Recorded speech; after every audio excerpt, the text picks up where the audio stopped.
Hi hello అందరికీ నమస్కారం అండి. గతంలో మనం వ్యయం అదేవిధంగా వ్యయం యొక్క లక్షణాలు నేర్చుకున్నాం. సో దాంతో మీకు క్షేత్రయాజమాని మ్యాక్సిమం అయిపోయినట్టే. నెక్స్ట్ ఏంటంటే మీకు నెక్స్ట్ టాపిక్ సహకార సంస్థలు. చాలా చాలా ఇంపార్టెంట్ అండ్ చాలా ఎక్కువ బిట్స్ వచ్చేటువంటి ఒక టాపిక్ ఏంటంటే సహకార సంస్థలు లేదా cooperative societies.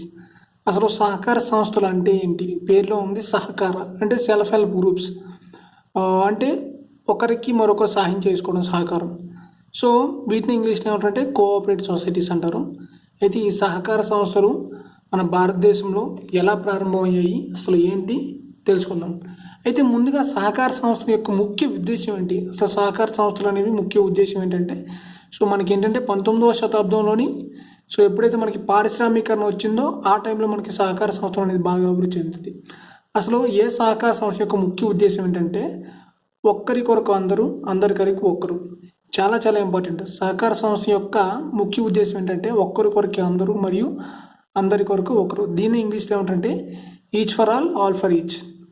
Each for all, all for each. Very very important. సహకార సంస్థ యొక్క ముఖ్య ఉద్దేశ్యం ఒక్కరి కొరకు అందరూ, అందరి కొరకు ఒకరు. దీన్ని ఇంగ్లీష్లో each for all, all for each. అదేవిధంగా ముఖ్య సూత్రం ఏంటంటే ఒక మనిషికి ఒకటే ఓటు. ఇది కూడా వెరీ వెరీ ఇంపార్టెంట్. సో ఉద్దేశం అయితే మనకి పైది, అలా కాకుండా ముఖ్య సూత్రం ఏంటంటే ఒక మనిషికి ఒకటే ఓటు. సో సహకార అసలు ఓటింగ్ అనేది, ఓటు సిస్టమ్ వచ్చిందంటే దానికి కారణం సహకార సంస్థ నుంచి మనకి ఓటు అనేది పుట్టడం జరిగిందనమాట. సో మొట్టమొదటిసారిగా. సో అది కూడా ఏంటంటే ఒక మనిషికి ఒకటే ఓటు. అతను రిచ్ అయినా, పూర్ అయినా, ఇంకా ఏదైనా, బ్లాక్ అయినా, నలుపు అయినా, ఏదైనా, ఏ జాతి అయినా, ఏ వర్ణమైనా ఒక మనిషికి ఒక ఓటే ఉంటుంది అనే ఉద్దేశ్యం మనకి సహకార సంస్థ నుంచి పుట్టింది. అదే ఇప్పుడు మనకి మన ఎన్నికల వ్యవస్థలో కూడా నడుస్తుంది అనమాట. సో అది ముఖ్య సూత్రం. అయితే మనకి సహకార సంస్థలు ఎక్కడ మనకు స్టార్ట్ అయ్యింటే అసలు యాక్చువల్గా సహకార సంస్థలు మొట్టమొదటిసరికి మనకి జర్మనీ దేశంలో స్టార్ట్ అవుతుంది అనమాట. సో జర్మనీ దేశంలో మనకి స్టార్ట్ అవుద్ది. జర్మనీ తర్వాత మనకి బ్రిటన్ మరియు ఫ్రాన్స్లోకి తర్వాత విస్తరిస్తుంది అనమాట. అయితే ఈ సహకార సంస్థలను మనకి ఫస్ట్ ఏంటంటే మనం ఏ దేశంలో అబ్జర్వ్ చేస్తామంటే జర్మనీ దేశంలో అబ్జర్వ్ చేస్తాం. అయితే ఆ జర్మనీ దేశంలోని మనకి ఏంటంటే ఆ జర్మనీ దేశంలో కూడా ఆ సహకార సంస్థలని నడిపించింది ఎవరంటే ఫెడరిక్ విలియం రెఫెన్సన్ అనమాట. ఫెడరిక్ విలియం రెఫెన్సన్ అనేటువంటి ఒక వ్యక్తి ద్వారా మనకి జర్మనీలోని సహకార సంస్థలు స్టార్ట్ అవుతాయి. అయితే తర్వాత దానికి ఏంటంటే ఫెడరిక్ మనకి మన ఇండియాలో ఏంటంటే ఫెడరిక్ నికోల్స్ అనేటువంటి ఈ వ్యక్తి ద్వారా మన ఇండియాలో ఏంటంటే మనకి సహకార సంస్థలు ప్రారంభమవుతాయి అనమాట. సో అది ఎప్పుడంటే మనకి 1904లో ఫెడరిక్ నికోల్సన్ వలన మనకి ఇండియాలోని సహకార సంస్థలు మొదలవుతాయి అనమాట. అందుకే మనకి ఫెడరిక్ నికోల్సన్ ఏమంటారంటే భారతీయ సహకార సంస్థల పితామహుడు అంటారు. Very very important. అయితే భారతదేశంలోని మనకి సహకార సంస్థలు ఎవరి ద్వారా మనకి ప్రారంభమయ్యాయి అంటే ఫెడరిక్ నికోల్సన్. ఇతను వచ్చిన తర్వాత మనకి ఇండియాలోని మనకి సహకార సంస్థలు బాగా అభివృద్ధి చెందుతాయి అనమాట. ఇతని ద్వారా మాత్రమే. సో అందువల్లే అతన్ని ఏమంటారంటే భారతీయ సహకార సంస్థల పితామహుడు లేదా father of Indian cooperative societies అంటారు అనమాట. Father of Indian cooperative societies అంటారు. అయితే అసలు సహకార సంస్థలు అంటే మీకు ఆల్రెడీ చెప్పాను. ఇప్పుడు సహకార సంస్థలు ముఖ్య సూత్రాల గురించి తెలుసుకుందాం. మొత్తం మనకి 8 సూత్రాలు ఉంటాయి. ఏ సూత్రం ఏ విధంగా పనిచేస్తుందో తెలుసుకుందాం. సహకార సంస్థల ముఖ్య సూత్రాలు. సో మీకు ఇక్కడ చిన్న పర్టికులర్ ఇచ్చానమాట. సహకార సూత్రం మరియు విధులు అంటే ఏ సూత్రం ఏ విధిని నిర్వర్తిస్తుందో చెప్తాను. సూత్రం. సో ఫస్ట్ సూత్రం ఏంటంటే మనకి principle of open and voluntary association. So principle of open and voluntary association ఏంటంటే సో దీని ప్రకారం ఈ సూత్రం ప్రకారం ఏంటంటే సో ఎవరైతే సహకార వ్యవస్థలో ఉంటారో వాళ్ళకి ఎటువంటి ఆంక్షలు ఉండవు అనమాట. సో ఎటువంటి ఆంక్షలు మరియు ఒత్తిడి ఉండవు అనమాట. చాలా స్వేచ్ఛగా ఉంటుంది. దాన్ని ఏమంటారంటే principle of open and voluntary. అంటే మనకు నచ్చినట్టు మనం ఉండొచ్చు అన్నమాట. వాలంటరీగా ఉండొచ్చు అంటే ఇక్కడ మనకి ఎటువంటి ఆంక్షలు ఒత్తిడి ఉండవు అనమాట. అదేవిధంగా మనం చేరేటప్పుడు కానీ బయటికి వెళ్ళేటప్పుడు కానీ ఉండవు. దాన్ని ఏమంటారంటే ప్రిన్సిపల్ ఆఫ్ వాలంటరీ అసోసియేషన్ అంటారు. Next principle of democratic organisation. రెండో ప్రిన్సిపల్ ఏంటంటే ప్రిన్సిపల్ ఆఫ్ డెమోక్రటిక్ ఆర్గనైజేషన్. ఈ ఆర్గనైజేషన్ యొక్క విధులు ఏంటంటే ప్రతి ఒక్కరికి ఒకే ఓటు ఉంటుంది. సో మనకి ఎవరైతే సభ్యులు ఉన్నారో ఆ సభ్యులందరూ కూడా ప్రభుత్వం చట్టాలు మరియు నియమాల ఆధారంగా పనిచేయాలి. దీన్నే ప్రిన్సిపల్ ఆఫ్ డెమోక్రటిక్ ఆర్గనైజేషన్. పేరులో ఉంది. డెమోక్రటిక్ అంటే ప్రజాస్వామ్య. సో ఇక్కడ ఏంటంటే అందరూ సమానం అనమాట. So principle of democratic organisation అంటే ప్రతి ఒక్కరికి ఓటు ఉంటుంది. సభ్యులందరూ కూడా ఏంటంటే చట్టాల నియమం ఆధారంగా పనిచేయాలన్నమాట. ఇదే మనకి ఏంటంటే సహకార సంస్థల్లో ప్రిన్సిపల్ ఆఫ్ డెమోక్రటిక్ ఆర్గనైజేషన్ గురించి తెలియజేస్తుంది. Next principle of services. So ఈ సూత్రం ప్రకారం ఏంటంటే సహకార సంస్థల యొక్క లక్ష్యం ఏంటంటే అవసరం తీర్చడం, అంటే ఒక వ్యక్తి యొక్క అవసరం తీర్చడం, కానీ లాభాపేక్ష కాదు, కానీ లాభం కాదనమాట. సో సహకార సంస్థలు పెట్టారంటే వేరొక వ్యక్తికి సాయం చేయాలి తప్ప లాభాపేక్ష అనేది కాదు. ఇది ఏంటంటే మనకి ప్రిన్సిపల్ ఆఫ్ సర్వీసెస్ అంటే ఏంటి, తెలుగులో సేవలు. సో ప్రిన్సిపల్ ఆఫ్ సర్వీసెస్ అంటే ఏంటంటే దీని ప్రకారం సహకార సంస్థల యొక్క లక్ష్యం ఏంటంటే అవసరం తీర్చడమే, కానీ లాభాపేక్ష కాదు, అంటే లాభాలు ఆర్జించడం కాదు. Next principle of self and mutual help. Principle of self and mutual help పేరులో ఉంది. సెల్ఫ్ అంటే తనకి, మ్యూచువల్ అంటే పక్కవారికి. అంటే ఈ సూత్రం ప్రకారం ఏంటంటే సభ్యులు ఏంటంటే ఒకరికొకరు అవసరాల కోసం సహాయం చేసుకోవడం అనమాట. అంటే తమ పని తాను చేసుకుంటూ, సెల్ఫ్ హెల్ప్ అంటే తనకు తాను చేసుకుంటూ మిగతా వారికి కూడా ఏంటంటే సహాయం చేస్తారన్నమాట. దాన్నే self help and mutual help. Self help అనేది ఏంటంటే తనకు, సభ్యులు ఏంటంటే ఒకరి అవసరాల కోసం మరొకరి సహాయం అనమాట. సో ఒకరి అవసరం తీర్చడం, మరొకరికి సహాయం చేయడం ఏంటంటే మనకి principle of self and mutual help. తర్వాత సూత్రం principle of political and regional neutrality. Very very important. సహకార సంస్థలో ఉన్నటువంటి ఒక గొప్ప సూత్రం ఏదో ఉంటే ఇదేనండి, principle of political and regional neutrality. అంటే సహకార సంస్థలోని రాజకీయ నాయకుల, అదేవిధంగా ఏంటంటే ఏ వర్గానికి చెందినటువంటి వ్యక్తుల యొక్క జోక్యం ఉండదు. Very very important. So principle of political and religion neutrality ఏంటంటే ఈ సంస్థల్లో రాజకీయ నాయకులు జోక్యం ఉండదు. అదేవిధంగా ఏంటంటే స్థానిక సంబంధించిన వ్యక్తులు కూడా జోక్యం అనేది ఉండదు. ప్రిన్సిపల్ ఆఫ్ ఎడ్యుకేషన్ పేరులో ఉంది. ప్రిన్సిపల్ ఆఫ్ ఎడ్యుకేషన్ ఏంటంటే సో ఎవరైతే సహకార సంస్థలో ఉంటారో ఆ వ్యక్తికి ఏంటంటే విద్యను, అంటే విద్యకు సంబంధించిన ట్రైనింగ్ ఇస్తారనమాట. సో ఏంటంటే సహకార సంస్థల్లోని ఉండేటువంటి వ్యక్తులకి వారి యొక్క అభివృద్ధి కొరకు విద్యను మరియు ట్రైనింగ్ను ఇస్తారనమాట. దాన్నే ప్రిన్సిపల్ ఆఫ్ ఎడ్యుకేషన్ అంటారు. నెక్స్ట్ ప్రిన్సిపల్ ఆఫ్ థ్రెఫ్ట్ పేరులో ఉంది. ప్రిన్సిపల్ ఆఫ్ థ్రెఫ్ట్ ఏంటంటే సభ్యులకు పొదుపు మరియు రుణాలపైన అవగాహన. అంటే ఈ సూత్రం ప్రకారం ఏంటంటే సహకార సంస్థలో ఉన్నటువంటి సభ్యులకు పొదుపు ఎలా చేయాలి, రుణాలపైన అవగాహన, ఈ రెండు కూడా కల్పిస్తారనమాట.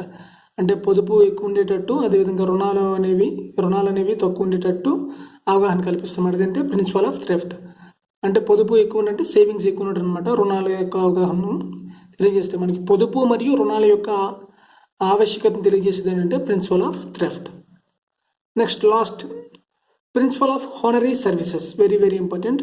ప్రిన్సిపల్ ఆఫ్ హానరీ సర్వీస్ లేదా ప్రిన్సిపల్ ఆఫ్ హానరీ సర్వీస్ అంటే ఏంటంటే సో సహకార సంస్థలో ఉన్నటువంటి సంస్థ నడిపించడానికి ఒక ఉన్నతమైన గౌరవప్రదమైనటువంటి వ్యక్తికి ఆ సహకార సంస్థకి ఏంటంటే సేవలు అందించడం అనమాట.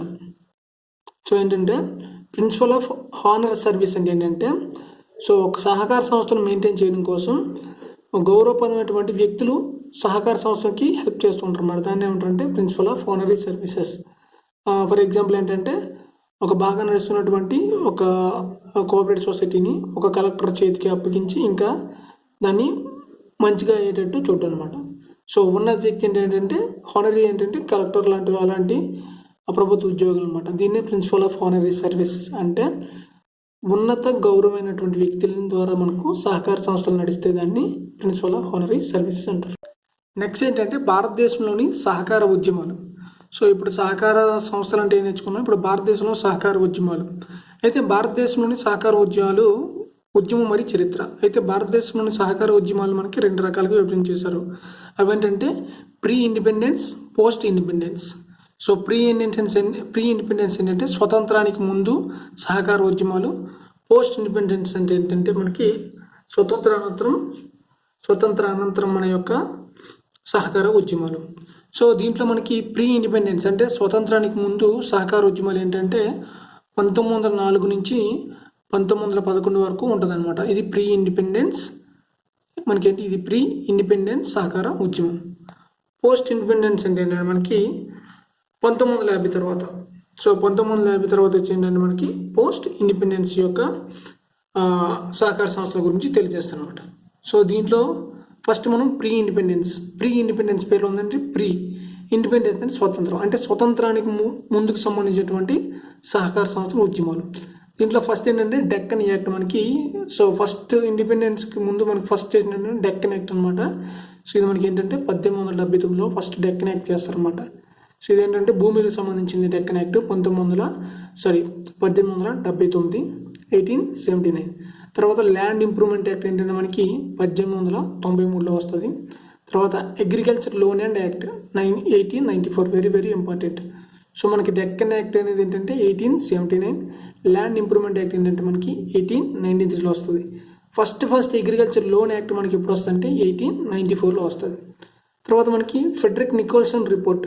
సో మనకు చెప్పాను కదా, భారతదేశంలోని సహకార సంస్థలు అభివృద్ధి చెందుతున్నాయి అంటే దానికి కారణం అప్పట్లోని ఫెడరిక్ నికోల్సన్ యొక్క రిపోర్ట్. అయితే అతను మనకి ఎప్పుడంటే ఫెడరిక్ నికోల్సన్ రిపోర్ట్ ఎప్పుడు వస్తుంది మనకి 1892లో మనకి ఫెడరిక్ నికోల్సన్ రిపోర్ట్ వస్తుంది అనమాట.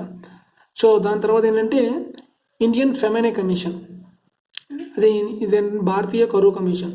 సో భారతీయ కరువు కమిషన్ మనకి ఎప్పుడంటే 1901 నుంచి 1902, 1901 to 1902 మధ్య మనకి ఏంటంటే కరువు కమిషన్ను మొట్టమొదటిసారిగా మనకి పెడతారనమాట. దీన్నే భారతీయ కరువు కమిషన్ అయితే ఇండియన్ ఫెమిన్ కమిషన్. ఇది ఏంటంటే మనకి 1901 to 1902.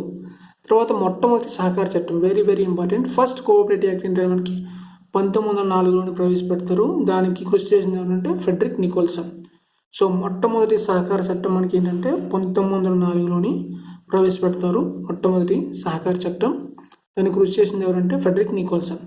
తర్వాత రెండవ సహకార చట్టం, దీన్నే సెకండ్ కోఆపరేట్ యాక్ట్ అంటారన్నమాట.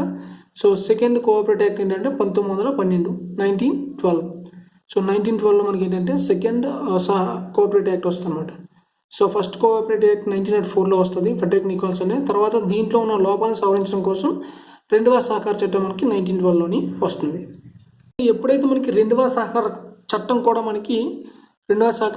కూడా మనకి ఏంటంటే లోపాలు తెలుస్తాయి అనమాట. ఎప్పుడైతే రెండవ సహకార చట్టంలో మనకి లోపాలు తెలుస్తాయో అప్పుడు మనకి ఏంటంటే ఎడ్వర్డ్ మెక్లాగన్ కమిటీని ఏర్పాటు చేస్తారన్నమాట.